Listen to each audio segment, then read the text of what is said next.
Bismillahirrahmanirrahim. Assalamualaikum warahmatullahi wabarakatuh. Baik, apa kabar anak-anak? Hari ini kita lanjut ke pertemuan kedua ya. Setelah pertemuan pertama di video pertama, dan ini adalah video yang kedua mengenai materi vektor. Nah, untuk di pembahasan ini kita akan membahas tentang vektor R2, vektor R3, dan vektor posisi. Bapak harap materi yang di video 1 kalian mudah bisa menguasai.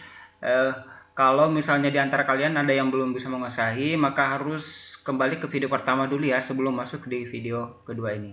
Nah, baik, di pertemuan kedua ini di awal kita akan membahas tentang vektor R2. Nah, apa itu vektor R2? Nah, silakan disimak. Vektor di R2 itu bisa dimisalkan dua dimensi gitu ya. Ibarat bangun ruang itu mempunyai panjang dan lebar. Di bangunan datar gitu ya. Vektor di R2. Nah, pengertian dari vektor di R2 sendiri itu adalah vektor yang terletak di satu bidang atau vektor yang hanya mempunyai dua komponen, yaitu X dan Y. Nah, kita boleh kasih ini ya tanda, yaitu hanya dua komponen, yaitu X dan Y. Itu ya, ada dua. Nah, salah satu contoh dari vektor 2R, silakan diperhatikan gambar ya, gambar dan keterangan. Nah, di sini dijelaskan bahwa I vektor satuan searah sumbu X. Jadi sumbu X ini adalah sumbu horizontal ya. Kemarin kita bahas sumbu X adalah horizontal, dan yang satunya adalah sumbu Y itu berbentuk vertikal. Ini teman-teman ya, vertikal. Nah, J vektor satuan searah sumbu Y. Ini ya, sumbu E dan sumbu X. Nah, maka dapat diambil kesimpulan bahwa vektor OP ditambah vektor PA sama dengan vektor OA. Jadi vektor OP ditambah dengan vektor OA sama dengan PA sama dengan vektor OA atau vektor A. Jadi ini boleh dikasih keterangan atau vektor A kecil ya. Nah, pemberian simbolnya itu vektor ada di bawah kalau dia tunggal ya, sesuai yang kemarin kita pelajari sebelumnya. Nah, berikutnya vektor OP ditambah dengan vektor OQ sama dengan vektor OA. Nah, atau vektor A. Ini ya, atau vektor A. Maka di sini boleh ditulis sama dengan vektor A. Gini ya teman-teman ya, vektor A. Nah, maaf tulisannya ini kurang bagus. Nah, OP jadi OP sama dengan XI. Nah, OP sama dengan XI, ini XI, dan OQ sama dengan IJ. Ini IJ. Jadi OA, ini vektor OA, dapat disimpulkan bahwa X1 I ditambah IJ atau vektor A X1 ditambah IJ. Gitu ya teman-teman ya. Nah, sekarang kita ke vektor R3. Nah, vektor R3. Kenapa dikatakan vektor R3? Karena mempunyai 3 dimensi. Jadi ibarat dibangun ruang itu ada panjang, lebar, dan tinggi. Itu ya teman-teman ya, vektor di R3. Nah, definisinya sendiri adalah vektor yang terletak di ruang dimensi 3 atau vektor yang mempunyai 3 komponen, yaitu X, Y, dan Z. Nah, ini perbedaan dari R2 dan R3 ya. Nah, dari definisinya kita bisa berikan gambar ya. Jadi seperti ini. Nah, sekarang diperhatikan. Misalkan koordinat titik di R3 adalah X, Y, dan Z. X, Y, dan Z. Maka vektor OP sama dengan X1. Jadi OP, vektor OP ini maksud adalah ini ya. Saya ganti pulpennya jadi biru, biar jelas.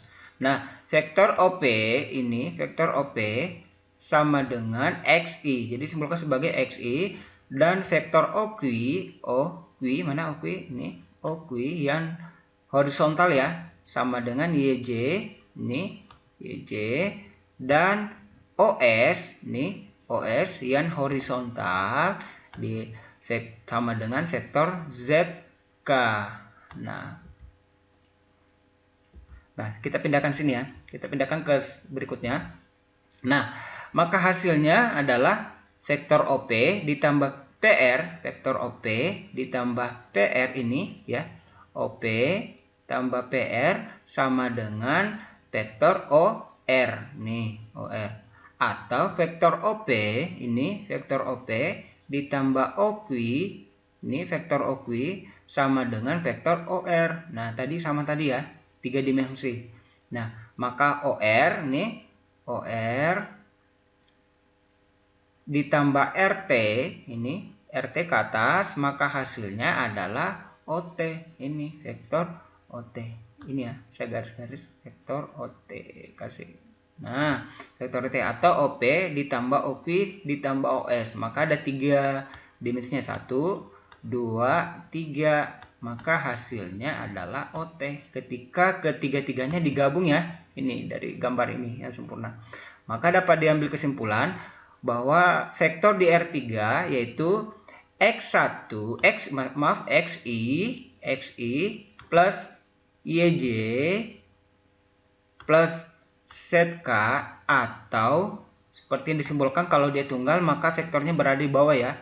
Vektor T sama dengan XI ditambah YJ ditambah ZK. Nah, sekarang kita ke vektor posisi. Nah, vektor posisi, definisinya apa? Vektor posisi adalah vektor yang titik pangkalnya 0,0. Nah, kenapa? Kenapa dikatakan vektor posisi di 0,0? Karena dia berada di titik pusat. Titik pusat vertikal, ke kanan positif, kalau dia ke kiri negatif, ke atas positif, ke bawah negatif. Nah, titik pusat ada di tengah ya, koordinat kartesius. Nah, tuh. Nah, sebagai contoh nih. Sebagai contoh vektor posisi. Ya, gini nih. Vektor posisi di titik A41 adalah nih, 41. Sekarang kita hitung ya. 41. Kita hitung dari OA dulu ya. Vektor A. Nih, perhatikan vektor A. Vektor A berada di posisi 41. Kita hitung. 1, 2, 3, 4. Ini horizontal, sedangkan vertikal ada 1 ke atas. Maka dia berada di posisi 41. Adalah vektor OA sama dengan atau vektor A ini ya, dijadikan vektor A. Jadi boleh menyebutnya 2. Boleh nyebut ini juga boleh vektor OA, boleh juga nyebut seperti ini vektor A sama dengan 41. Nah, kemarin kita dijelaskan kalau bentuk elemennya atau anggotanya bentuk vertikal maka dikatakan vektor apa? Kolom ya. Ini termasuk vektor kolom karena dia bentuk vertikal. Ini di video pertama ya, kita udah bahas. Nah, sekarang vektor posisi di titik B 2,4 nih. 2,4. Kita hitung. 2,4. 1, 2. Ini berada di titik 2 ya, sumbu X, sedangkan 4 itu berada di posisi 4. Iya, 1, 2, 3, 4. Nah, ini boleh kita simpulkan, ini adalah X, 4 adalah X dan 1 adalah Y, gitu ya. Y. Nah, boleh dikatakan bahwa vektor OB ini vektor OB atau vektor vektor B ya. Vektor B sama dengan 2i ditambah 4j. Maka ini tergolong vektor apa? Vektor baris. Kenapa baris? Karena elemennya atau anggotanya membentuk horizontal. Gitu ya, teman-teman ya. Mungkin itu saja pertemuan kedua kita ya. Di video selanjutnya kita akan bahas lebih mendalam lagi tentang penjumlahan dan pengurangan vektor ya. Oke, terima kasih untuk hari ini, sampai jumpa di video pertemuannya berikutnya. Assalamualaikum warahmatullahi wabarakatuh. Bye bye.